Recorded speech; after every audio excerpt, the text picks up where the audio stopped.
Welcome back. If there's nothing else you draw from this video, I want it to be this. Each length of YouTube video on this platform corresponds with an audience perception of value before they watch that video. Howdy everyone. Yes, behind me I got a brand spanking new whiteboard. My desktop wasn't covering. I just ran out of space. So we get this. This particular video was requested multiple times by many viewers and clients with a wide variety of channel sizes. So what we're going to do in this video is I'm going to walk you through exactly what length of video you should be choosing for any given piece of content that you're considering producing. This comes from my observations of thousands upon thousands of YouTube channels, as well as working directly with many clients in a wide variety of channel sizes. And I've even added a second camera angle here because I like to have variety, but also I have updated my template to reflect what I'm about to show you here. So as we jump into this, you're going to want to get my completely customized free template. I'll put it in the pinned comment and the description on this video, and follow along as you are planning out your next video. So let's do this. It's teacher mode with my awesome pointer here. Every video on YouTube, the length of video you choose starts first with what I call the host position, how you position your content within your channel and on the YouTube platform. So here's a method I came up with here. Every piece of content on the YouTube platform fits into one of four positions: hero, performer, commentator, or teacher. And it depends on which position you choose for your channel what length of videos you will want to publish on your channel. That is why this currently lives on the same board as the video lengths here. So let's talk about what these positions even mean. All right.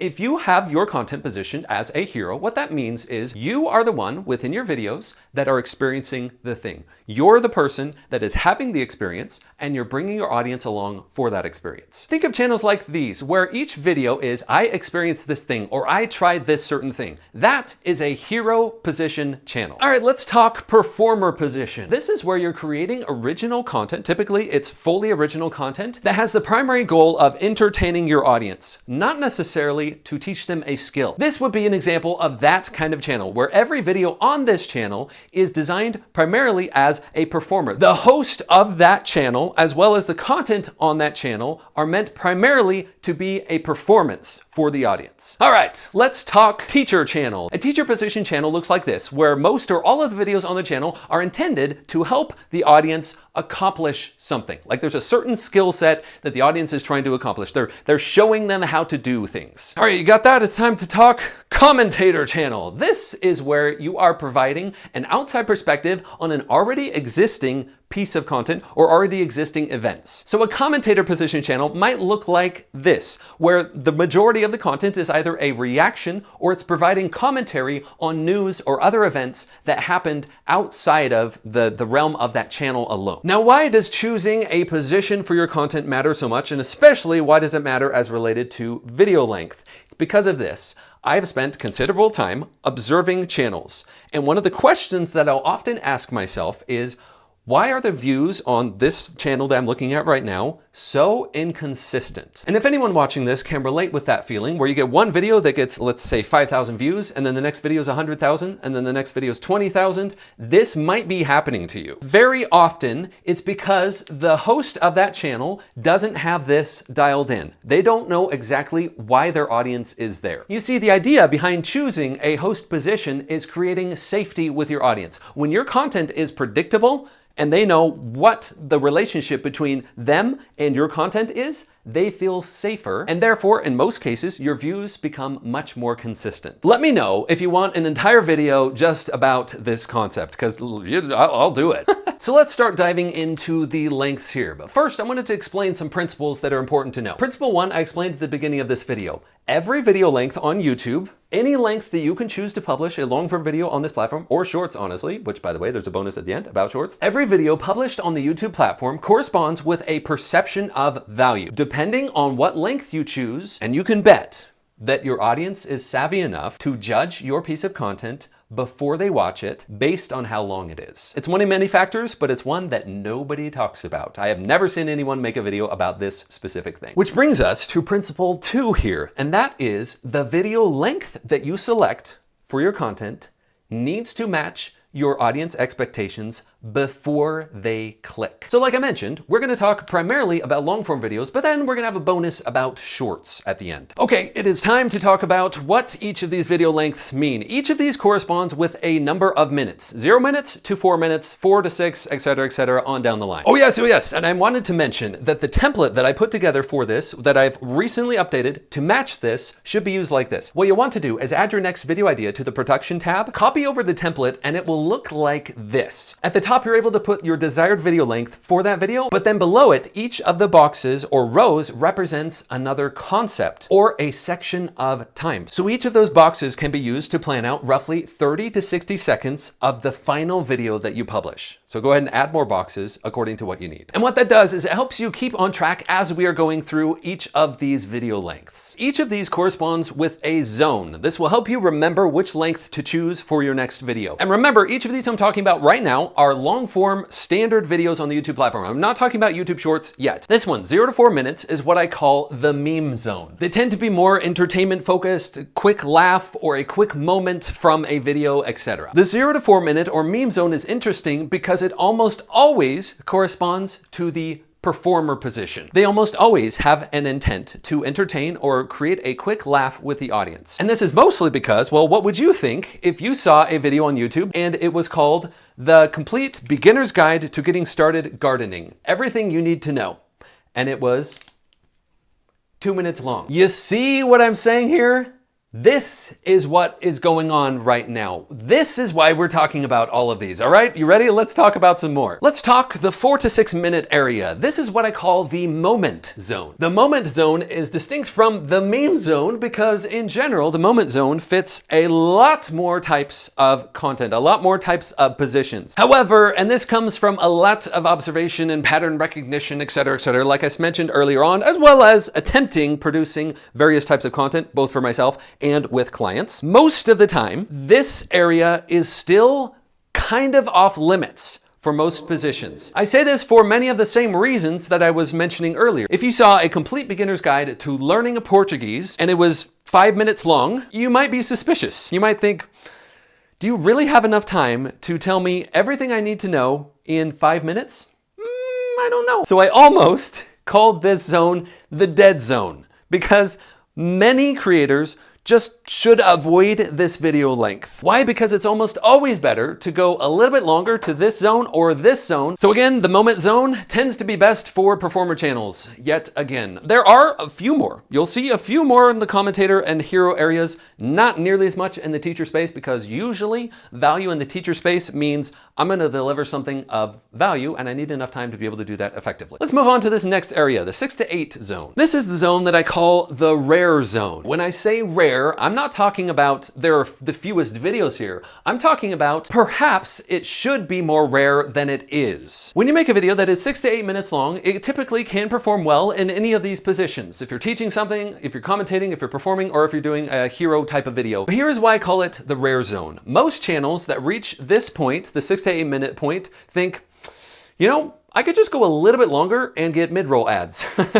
As of right now, as of recording this, the requirement for mid-roll ads on YouTube and therefore more ad revenue is 8 minutes. So the thing about the rare zone is it's allowable, especially if the video you're producing makes sense for that length. Like if you don't have that much more to say to warrant at least an 8-minute video, please don't make it that long just to get the mid-roll ads. So for a hero or performer channel, if you make something in the rare zone here, it's typically for an interesting moment, like a single moment that doesn't necessarily have to be longer in any of these other lengths, but it's still worth the while. But as you start getting into the commentator or teacher position, this is where this video length starts to look really good for little updates. Like if there's a news update or something of note that you just want to get a video out there really quick and talk about what's going on in it, rare zone's pretty good for that. You're gonna start seeing these all over the place, by the way, as you're watching YouTube. You're gonna start going through like, oh my gosh, oh, that fits in that zone. Or you'll publish a video and you'll think, oh, Oh, maybe that's why it didn't do as well, because I didn't put it in the right zone. And this is also a good point as I dramatically walk up to the camera here to invite you to boop the like button if this video is just blowing your mind thus far and gives you some really good insights on what to do with your next videos. Thank you for doing that. Let's move on to the next zone. Standard. Yes, that's how you spell it. S-T-A-N-D-A-R-D. Yeah, that's how you spell standard. I call this the standard zone because, well, you probably see a lot more videos in this area simply because of the 8-minute mid-roll ad requirement, but also it fits pretty darn well for any of these types. The standard zone is a zone where teacher channels really start to shine. Because of how expectations have been set up with the YouTube audience, because of what they're used to, it's in this zone that people start to feel like that represents a good, solid video. It represents an entire concept and with enough time to explain it sufficiently for my needs. It also represents enough time to tell a good story if you're a hero, or to give a good performance or a good commentary for either of these. The caution here, as with any of these positions or video lengths, is again, don't just make a video just because you want it to be a certain length. And this is a good point to start talking more about audience expectations. I remember the first time I started getting an inkling that something like this was going on. I don't remember the exact video, but I remember looking at the video, looking at how it was packaged, the title and the thumbnail. I think it was a teacher position video. And I remember thinking, that video is only 5 minutes long. That's not enough time to deliver what I would expect out of that video. Based on how it's positioned with its packaging, that's not enough time. So here's the thing you and I need to keep in mind here. What is going on in your audience mind before they click on the video? They might be weighing your video against their, let's say, their lunch break. Or maybe it's the type of video, maybe more down here, where they're thinking, do I need to actually sit down at a TV to watch this video with my family? They're also wondering if you're going to boop the like button on this video or not. Yes, I did that twice in the same video. Yeah. Okay, it's time to talk about 12 to 16 minutes. This is what I call this, the stretch zone. It is named thus because many videos that fit in the standard zone can also fit in the stretch zone. It's just, it needs a little bit more time. It needs just a little bit more to deliver the value or whatever is promised by the positioning. It just needs a little bit more time to deliver that same thing. The interesting thing at this point, however, is if you are finding yourself in the performer position, if that's how you look at this and you say, yeah, that's my channel. Once you start getting into the stretch zone, you start to get into a little bit of a dead zone. With videos that are intended primarily to entertain an audience, you'll start to notice something interesting. Either you gotta stay in this area and just create a really good video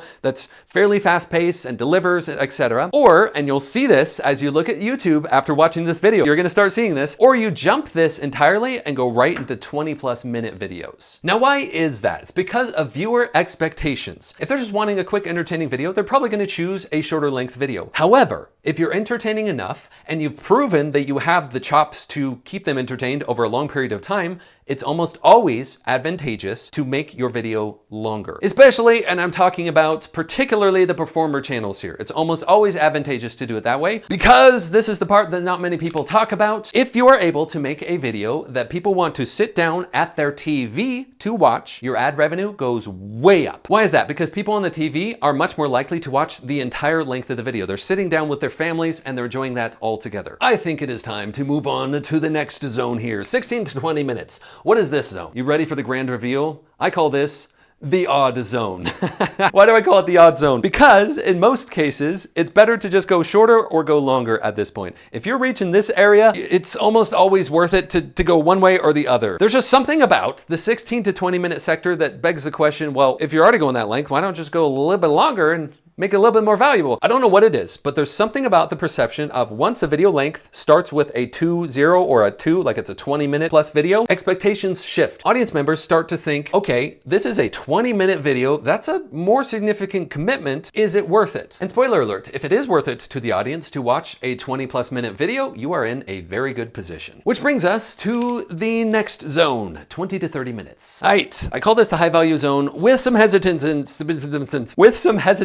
for you watching this. Simply because it is called high value does not mean that you should drop everything and just do videos in this area. No, that doesn't mean that. The video content that you choose to include in your video should merit the length that you choose. The reason why this is called high value is because at this point, when an audience member, no matter what position you are in, when an audience member sees this video and they think, oh, it's 20 plus minutes, that had better be valuable. It's a double-edged sword there. You see what I'm saying? If I'm a channel creator and I position myself in any of these positions, I have better be able to deliver on the video length that I am promising here, still within my chosen position. And like I mentioned earlier, this high value zone is the zone where I would expect to see a lot more TV viewership to start picking up. So if one of the big questions on your mind is whether or not you should be making longer length videos for your channel, I made a video recently, I'm gonna link to it up here, that you can watch after this, where I dove into why so many videos were going longer and why maybe you wouldn't wanna choose that. Next zone is the 30 to 60 minutes. What's this one called? I call this the extra value zone because it tends to be, in many cases, an extension of the high value zone. Just like the stretch zone is an extension of the standard zone, extra value zone is often an extension of the high value zone. If you're making a video and it already warrants 30 minutes, it often makes sense to just say, well, I'm just gonna go further. I'm gonna go 35, I'm gonna go 40 minutes. Now a note here is I've tested each of these zones with clients before, and I've had varying levels of success with each of them. Just be aware that there's the possibility there will be exceptions to what I am showing you here, with my goal here being these are the ones I've seen be most consistent. An interesting thing starts to happen at this point, however.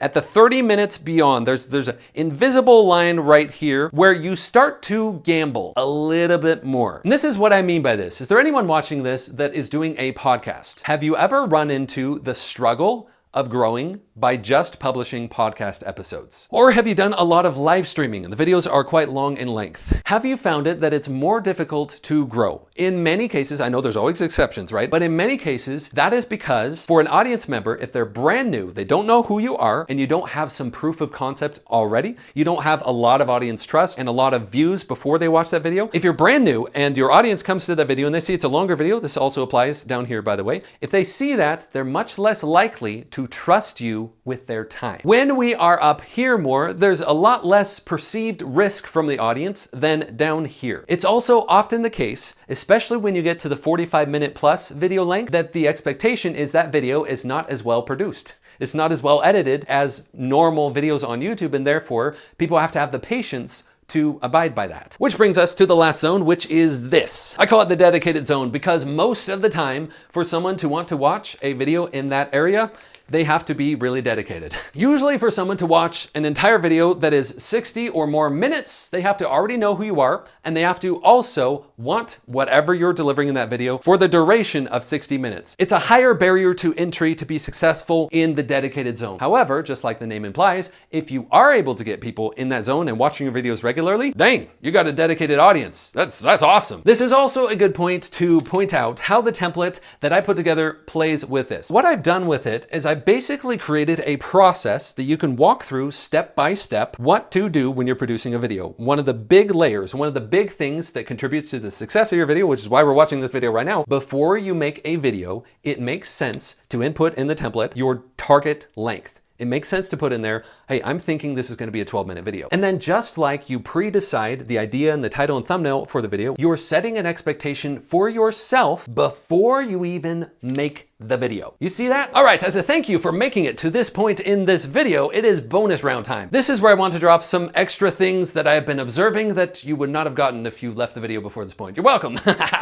Remember when I was talking about the expectations of your audience and how you position yourself kind of sets an expectation for how your videos perform based on how you position yourself? And that creates a sense of safety and prevents the wide fluctuation in viewership? Well, another expectation you can set with your audience is actually with video length. Now, what do we mean by that? I mean that roughly you're going to want to stay in a sector of +1 or -1 from your primary video length zone. So let's walk through an example. Let's say most of the videos that you publish on your channel fit in the standard zone. They're between 8 and 12 minutes. What that means is for most content on your channel, you want to choose a time zone that is either +1 or -1 from your chosen time zone. Let's say normally your videos are 8 to 12 minutes long, and then all of a sudden you publish one that's, let's say, a 45 or a 60-minute long video. Have you ever attempted to do that and seen that the audience just doesn't quite seem to convert very well? Of course, there are exceptions to every rule, like we've talked about thus far. And some might say, well, hey, most of my videos are here, but I publish these, and these are also successful. From my experience, that is almost always the exception. So what does that mean in real application? If you you try to mix wildly the time zones of the videos that you publish on your channel, chances are that will lead to broken or inconsistent expectations with your audience, and therefore you get this fluctuation going on. So when you're choosing for your channel, choose a primary time zone and then roughly keep it within +1 or -1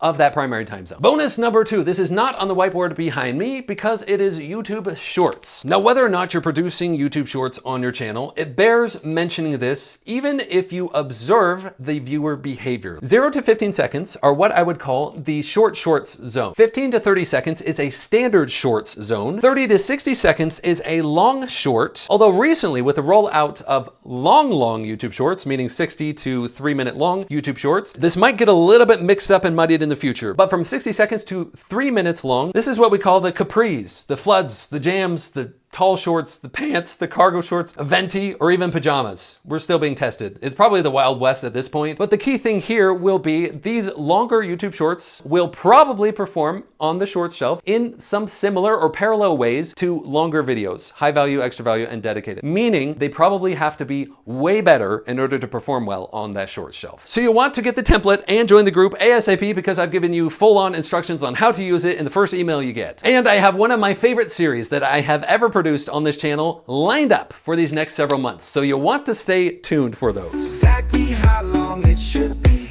just enough to make them see. Catch the rhythm, hold